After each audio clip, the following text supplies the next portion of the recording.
Hello दोस्तों, अगर आपको कोई पसंद नहीं करता, आपके बातों का असर किसी पे नहीं होता, आपको अहमियत नहीं देते लोग, तो ये वीडियो आपके लिए है। आज मैं आपसे डेल कार्नेगी की book how to win friend and influence people से ऐसे 6 तरीके बताऊंगा जिसे रियल लाइफ में अप्लाई करके आप लोगों की पसंद बन सकते हैं। तो बिना किसी देरी के करते हैं काम की बात। पॉइंट नंबर 1, सामने वाले व्यक्ति के रुचि के विषय में बात करें। सामने वाले व्यक्ति के रुचि के हिसाब से बात करने से आपको ये फायदा होगा कि जब भी किसी से बात करेंगे तो आपके दोस्तों का दायरा बढ़ जाएगा। आप अमेरिकी राष्ट्रपति रूजवेल्ट के बारे में तो जानते ही होंगे। उनको जब भी किसी से मिलना होता था तो वे एक रात पहले उस विषय का अध्ययन करते थे जिसमें सामने वाले की रुचि होती थी, क्योंकि रूजवेल्ट जानते थे कि किसी व्यक्ति के दिल का रास्ता उसके पसंदीदा विषयों के बारे में बात करने से होकर गुजरता। आइए उसे एक उदाहरण से समझते हैं। अंग्रेजी साहित्य के प्रोफेसर विलियम लियोन फेल्स ने यह सबक अपने बचपन में ही सीख लिया था। जब वे अपनी छुट्टियां अपने आंटी के यहाँ बिता रहे थे तो एक शाम एक अधेड़ व्यक्ति उनकी आंटी से मिलने आया और उनसे थोड़ी देर बात करने के बाद विलियम पर ध्यान केंद्रित किया। उस समय विलियम नावों को लेकर बहुत रोमांचित था और आगंतुक ने इस विषय पर इतने बढ़िया तरीके से चर्चा की कि विलियम को बहुत मजा आया। जब वे चले गए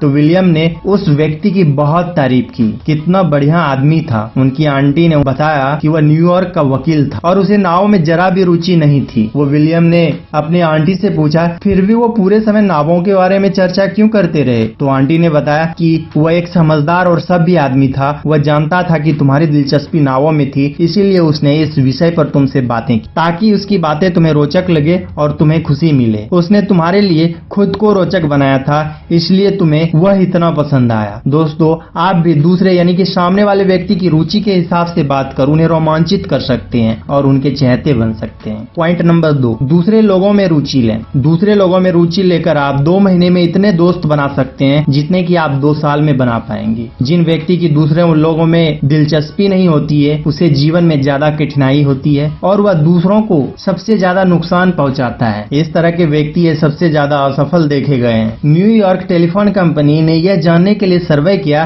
कि टेलीफोन पर होने वाली चर्चा में किस शब्द का प्रयोग सबसे ज्यादा बार किया जाता है। सर्वे से यह पता चला कि मैं शब्द सबसे ज्यादा बार बोला जाता है। अगर हम दोस्त बनाना चाहते हैं, अगर हम लोगों का दिल जीतना चाहते हैं तो हमें लोगों से उत्साह से मिलना चाहिए। जब कोई आपसे फोन पर बात करे तो आपको उसी उत्साह का प्रदर्शन करना चाहिए। इस तरह हेलो बोलें कि सामने वाले को यह लगे कि आप उससे बात करके खुश हो रहे हैं। सामने वाले को यह महसूस होना चाहिए कि आप उसका ख्याल रख रहे हैं। पर रुचि का प्रदर्शन सच्चा होना चाहिए। इससे रुचि प्रदर्शित करने वाले का ही भला नहीं होता बल्कि उस व्यक्ति का भी भला होता है जिसमें रुचि ली जा रही है। Point number 3, मुस्कुराएं।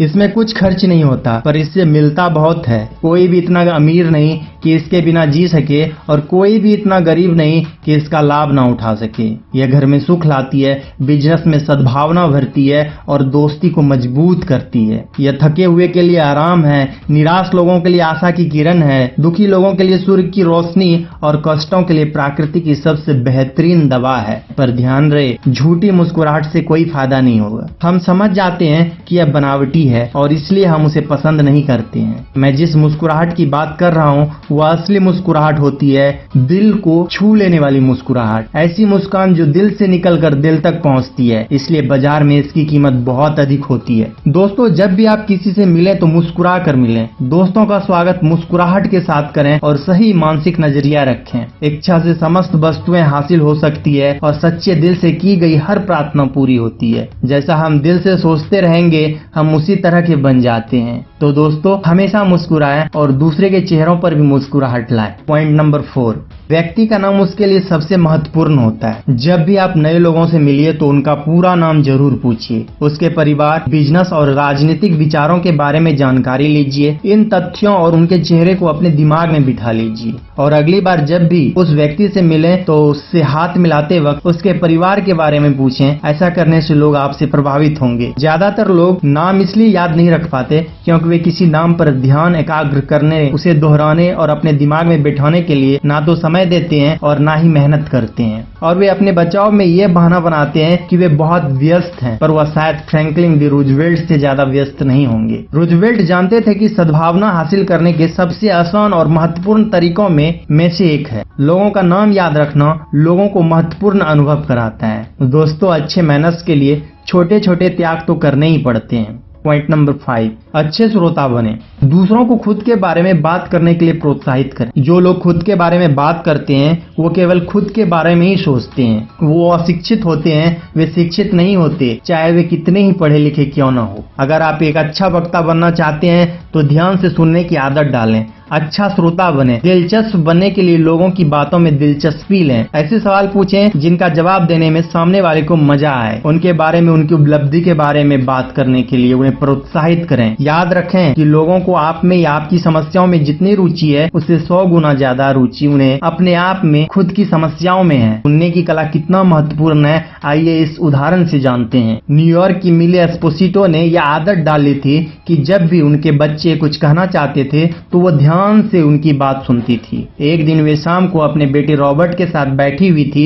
रॉबर्ट के मन में घुमड़ रही बातों पर संक्षिप्त चर्चा के बाद रॉबर्ट ने कहा, माँ, मैं जानता हूँ कि आप मुझसे बहुत प्यार करती हैं। मिसेज एस्पोसितो को यह सुनकर अच्छा लगा और उन्होंने कहा, हाँ बेटा, मैं तुमसे बहुत प्यार करती हूँ, पर तुम्हें यह किस बात से लगा? रॉबर्ट ने जवाब दिया, क्योंकि आप मेरी हर बात बहुत ध्यान से सुनती हैं। जब भी मैं कुछ कहता हूँ तो आप अपना सारा काम छोड़कर मेरी बात सुनने लगती हैं। दोस्तों, अगर आप सुनने की और दूसरों को खुद के बारे में बात करने के लिए प्रोत्साहित करने की कला को सीख जाते हैं तो आप लोगों का चहेता बन जाएंगे। पॉइंट नंबर 6, सामने वाले व्यक्ति को महत्वपूर्ण अनुभव कराएं। हमेशा दूसरे व्यक्ति को महत्वपूर्ण अनुभव कराएं। जॉन ड्यूई ने कहा है कि महत्वपूर्ण बनने की इच्छा मानव स्वभाव की सबसे महत्वपूर्ण इच्छा होती है। विलियम जेम्स ने कहा, हर मनुष्य के दिल की गहराई में यह लालसा छुपी होती है कि उसे सराहा जाए, और यही लालसा मनुष्यों को जानवर से अलग करती है। यही लालसा मानव सभ्यता के विकास का कारण है। पर अब ये सवाल उठता है कि दूसरों को महत्वपूर्ण अनुभव कैसे कराएं? दोस्तों, हर आदमी में कुछ न कुछ खास बात होती है। बस आपको उस चीज का तारीफ कर देना है। ऐसा करने से वो खुश हो जाएगा और आपको पसंद करने लगेगा। इस तरह से हम भी लोगों को महत्वपूर्ण अनुभव करवा के लोगों को खुशी दे सकते हैं, जिससे कि हम लोगों के चहेते बन सकें। दोस्तों, ब्रीफली देखते हैं कि इस वीडियो से हमने क्या सीखा। पॉइंट नंबर 1, सामने वाले व्यक्ति की रुचि में विषय में बात करें। सामने वाले व्यक्ति की रुचि के हिसाब से बात करने से आपको यह फायदा होगा कि जब भी आप किसी से बात करेंगे तो आपके दोस्ती का दायरा बढ़ जाएगा। पॉइंट नंबर 2, दूसरे लोगों में रुचि लें। दूसरे लोगों में रुचि लेकर आप 2 महीने में इतने दोस्त बना सकते हैं जितने कि आप 2 साल में बना पाएंगे। Point number 3, मुस्कुराएं। इसमें कुछ खर्च नहीं होता तो हमेशा मुस्कुराइए। पॉइंट नंबर 4, व्यक्ति का नाम उसके लिए सबसे महत्वपूर्ण होता है। जब भी आप नए लोगों से मिलिए तो उसका पूरा नाम जरूर पूछिए और अपने दिमाग में बिठा लीजिए। पॉइंट नंबर 5, अच्छे श्रोता बने। दूसरों को खुद के बारे में बात करने के लिए प्रोत्साहित करें। अगर आप एक अच्छा वक्ता बनना चाहते हैं तो ध्यान से सुनने की आदत डालें। पॉइंट नंबर 6, सामने वाले को महत्वपूर्ण अनुभव कराएं। हमेशा दूसरे व्यक्ति को महत्वपूर्ण अनुभव कराएं। जॉन ड्यूई ने कहा कि महत्वपूर्ण बनने की इच्छा मानव स्वभाव की सबसे महत्वपूर्ण इच्छा होती है। दोस्तों, आपको ये वीडियो कैसा लगा हमें कमेंट करके जरूर बताएं। अगर आप नए हैं तो इस चैनल को सब्सक्राइब कर लीजिए ताकि आप आने वाले नॉलेजेबल वीडियो मिस ना करें।